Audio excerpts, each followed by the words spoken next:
आज ये press meet रखने का मकसद यही है कि 6 मई के दिन सोशल मीडिया पर कुछ मेरे बारे में गलत इल्ज़ाम लगाया गया था, उसके लिए आज ये प्रेस मीट रखा गया है। आप सब लोग ये जानते हैं, खासकर शहर हैदराबाद और बहादुरपुर असम्बली हल्का 30 डिवीज़न पर सारी अवाम मुझको से वाकिफ़ हैं कि मैं किस नेचर का हूँ, किस फितरत का हूँ। कोई शख्स मेरे बारे में बहुत गलत इल्ज़ाम लगाया है, उसकी क्लियरिंग के लिए आज रखा गया है। मैं वहाँ का ख़दीम 200 साल पुराना रहने वाला हूँ। मेरे वालिद कुतुब शाही मस्जिद के सदर हैं और मेरे दादा भी सदर थे। हम लोग वहाँ के ख़दीम हैं और हम लोगों से मिलजुल कर रहते हैं और बहुत ही इत्तेफाक से रहते हैं। मैंने कभी किसी के संग बदअखलाक़ी नहीं की और मुझ पर काफ़ी गलत इल्ज़ाम लगाया गया है, उसके लिए आज मैं प्रेस मीट रखा हूँ। यही कहते हुए मैं अपने सरफराज खान और शाहनवाज खान साहब। कैसर भाई, आपके ऊपर रूमर्स फैले हुए कि आप भागे हुए हैं बोल के।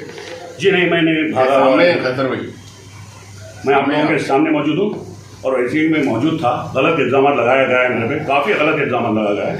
उसके लिए मैं खासकर हमारे वकील साहब, एडवोकेट साहब आए हैं। नहीं, आपको पार्टी से भी सस्पेंड कर दिया बोल के रूमर्स फैल रहे हैं। ये पूरे इल्ज़ाम मुझ पर गलत हैं। अगर पार्टी से मेरे को निकाला गया है तो उसके कोई प्रूफ चाहिए और हमारी पार्टी के सदर या जो भी जिम्मेदारान हैं वो मुझे नोटिस देनी चाहिए कि कोई सब बातें गलत इल्ज़ाम हैं, क्योंकि मेरी शोहरत और मेरी इज्जत को नुकसान पहुंचाने के लिए इल्ज़ाम है। और आपके ऊपर अटेम्प्ट मर्डर का केस दर्ज हुआ बोल के रूमर्स फैल रही है। जी ऐसा भी तो कुछ है नहीं, देखेंगे अभी क्या क्या होता है, मेरे को पता नहीं है, अभी पता चला। ये मैं इस बारे में रजीम बिस्मिल्लाहिर्रहमानिर्रहीम अस्सलामु अलैकुम वरहमतुल्लाहि वबरकातुहू। तू इधर उधर की बात ना कर, पहले ये बता कि काफिला क्यों रुका। मेरा रहजनों से कोई गिला नहीं, तेरी रहबरी का सवाल है।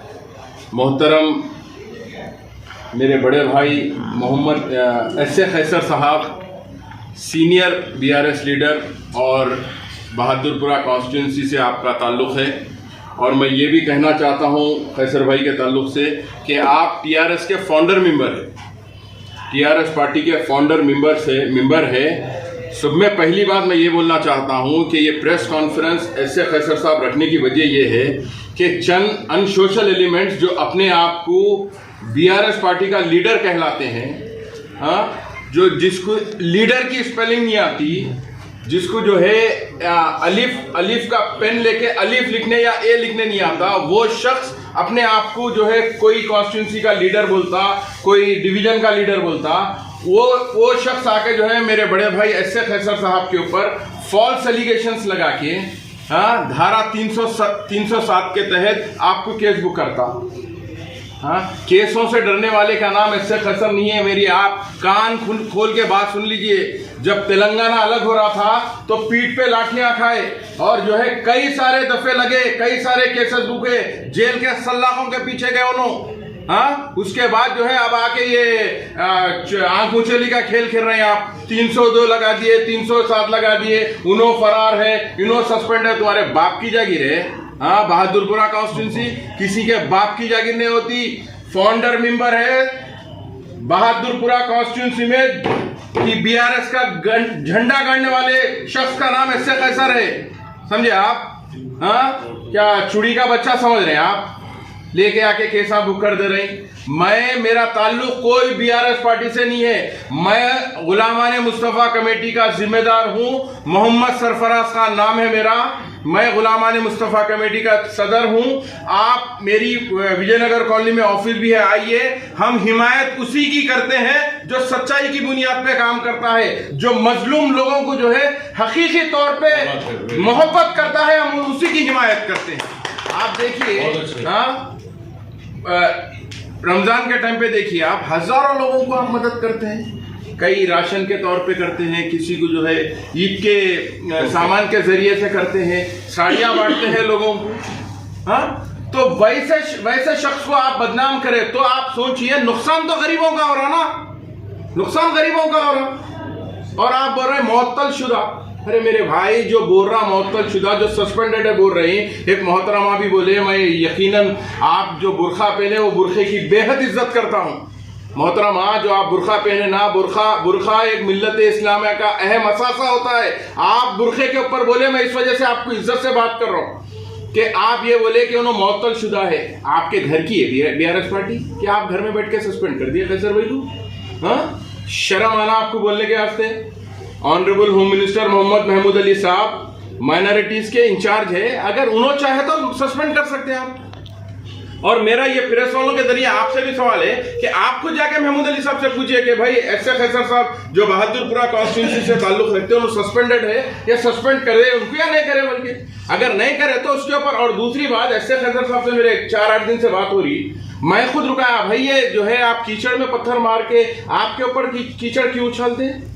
हाँ, 8-10 दिन 12 दिन से जो है मैं खुद खामोश बिठाया उनको, अरे भाई कोई प्रेस कॉन्फ्रेंस की जरूरत नहीं है। आखिरी में हमारे जबरदस्ती बुला के यहाँ पे बिठाए कि नहीं ये बात है, ये बोलना जरूरी है, ये क्लैरिफिकेशन देना जरूरी है, क्योंकि कीचड़ में जो पत्थर मारे वो वैसे लोगों को वैसी तरीके से समझाना पड़ता है। ये हमारे कैसर साहब की बात है।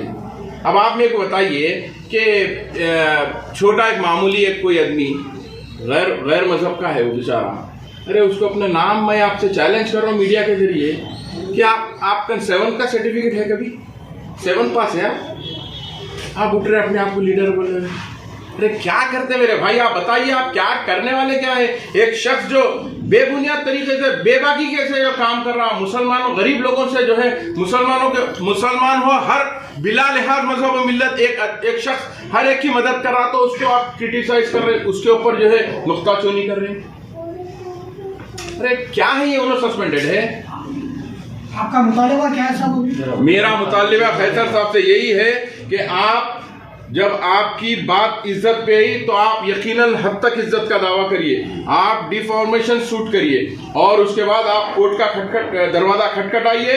हमारे कानून मुमताज कानूनदा समी साहब भी यहाँ पे तशरीफ फरमा है, मैं इनको भी बोलूंगा कि समी साहब आप खैसर भाई का सपोर्ट करिए। अगर यकीनन खैसर भाई गलत है तो खैसर भाई का भी आप जो है अगेंस्ट में आ जाइए, आप सच्चाई का साथ दीजिए। अगर इनके ऊपर कोई फॉल्स एलिगेशंस अगर लगाते हैं तो यकीनन उनके ऊपर भी जो है आप जो है अपना शिकंजा कसिया। ये हमारा डिमांड है और खैसर भाई से भी मेरा ये डिमांड है कि आप सीपी साहब कन जाइए, उसके बाद कोर्ट में डिफॉर्मेशन शूट करिए कि आपके करोड़ों रुपए की इज्जत की जो है नीलामी हो गई।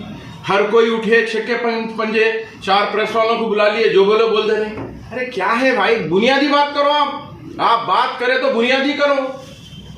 हाँ, लैंड ग्रैबिंग का जो उनके ऊपर मेरे भाई कई गरीब लोगों को मैं बतलाता हूँ, आप तशरीफ लाइए मेरे साथ, चलिए मेरी कार में बैठ के चलिए। आप कई लोगों को जो है बिल्कुल 2-2 लाख 3-3 लाख में, आप खुद लैंडलॉर्ड है वहां पे, अरे आपके खुद का जमीन बेचना लैंड ग्रैबिंग हो जाता है।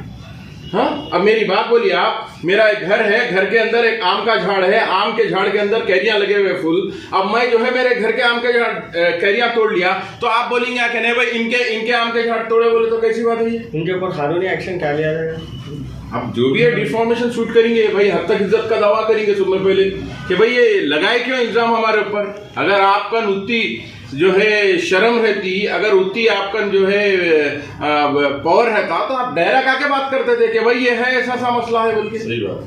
हाँ, आप आ रहे हैं 4 रूम में बैठ के, 4 दीवारी के रूम में बैठ के तमाशे कर रहे हैं, ये शोभ होने वाला नहीं है। कैसर भाई बहादुरपुरा कॉन्स्टिट्यूंसी के फाउंडर टीआरएस लीडर है और तेलंगाना जब बन रहा था जब भी बहुत ज्यादा आपके जो है खिदमत है उसके अंदर, ये केसीआर साहब भी जानते हैं, ऑनरेबल हरदिल अजीज मोहतरम मोहम्मद महमूद अली साहब, ऑनरेबल होम मिनिस्टर साहब भी खैसर साहब को बहुत अच्छी तरीके से जानते हैं। अब ये बेबुनियाद बातें है। बहरहाल आपसे मेरी गुजारिश है, ये सब जो है फेक केसों को जो है आप इजी लीजिए, ऐसे बहुत चीजें आते रहने और कानूनी कार्रवाई आप यकीनन करिए। कानूनी कार्रवाई एक हथियार है हमारा, कानूनी कार्रवाई करिए इंशाअल्लाह। इंडियन आईपीसी के पैनल के तहत जो भी सेक्शन लगता बराबर आप लगाइए, सीआरपीसी के तहत इंशाअल्लाह आपको यकीनन कामयाबी मिलेंगी। और ये जो लोग बोल रहे हैं वो लोग ऐसे कई सारे आते रहते। अस्सलाम वालेकुम वरहमतुल्लाहि वबरकातुहू। हमारी हाई कोर्ट एडवोकेट मोहम्मद समी सिद्दीकी आज प्रेस कॉन्फ्रेंस करने की वजह सिर्फ और सिर्फ यही है कि हमारे सीनियर बीआरएस लीडर जनाब फैसल साहब के ऊपर फॉल्स एलिगेशन है वो एलिगेशन को डिफेंड करने के लिए मैं आपके सामने हूँ। सी एवरी एविडेंस, हर एविडेंस के लिए उसके साथ आपको डॉक्यूमेंटरी एविडेंस होना चाहिए। हर एलिगेशन के लिए एविडेंस होना। यहाँ पर जो भी इल्ज़ामात है it has got no evidence at all, कोई भी सबूत नहीं है। हाँ, बिल्कुल ये फॉल्स एलिगेशन है। उसी चीज़ को डिफेंस करने के लिए, उनको प्रोसिक्यूट करने के लिए मैं आपके दरमियान में आके प्रेस कॉन्फ्रेंस कर रहा हूँ। They are liable to be prosecuted under section 499 and 500 IPC। और वो लोग को डिफेमेशन सूट, जैसा कि राहुल गांधी भी आज सस्पेंड हो चुके हैं सिर्फ और सिर्फ डिफेमेशन की वजह से। वैसे ही जो आप पर फॉल्स एलिगेशन लगे हुए हैं उसके साथ में कोई भी एविडेंसेस नहीं है, तो वो क्लियरली प्रूफ है कि भाई ये फॉल्स एलिगेशन है और उसको कंपनसेट करना पड़ेगा उन लोग को। और उन लोग के ऊपर सिविल और क्रिमिनल केस दोनों भी लायबल है। They are going to be prosecuted before the honourable court. सिर्फ और सिर्फ ये डिफेंस करने के लिए मैं आपके दरमियान आया। आप एक सीनियर लॉयर हैं जी। जैसे कि हाई कोर्ट के, जी। तो आपके हिसाब से अगर लोग ऐसा फॉल्स एलिगेशन लगे बिल्कुल। तो उनके ऊपर क्या एक्शन लिया जाएगा? उनको प्रोसिक्यूट करेंगे अंडर सेक्शन 499 एंड 500 IPC के तहत। उनको क्रिमिनल और सिविल सूट फाइल होता है उनके अगेंस्ट में। They are liable to be prosecuted before the order. वो लोग जो कंप्लेन कर रहे हैं क्या वो PS वालों के ऊपर भी कुछ एक्शन लिया जाएगा? नहीं, दैट इज प्रोसिक्यूटेड मैटर, वो एडजुडिकेटेड है। until unless we get the justice from the court we could not able to file another case। Adjudicated matter है, मतलब स्टिल पेंडिंग है वो।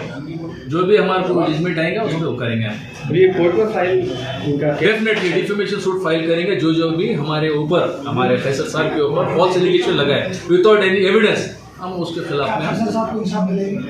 बिल्कुल इंसाफ दिलाएंगे।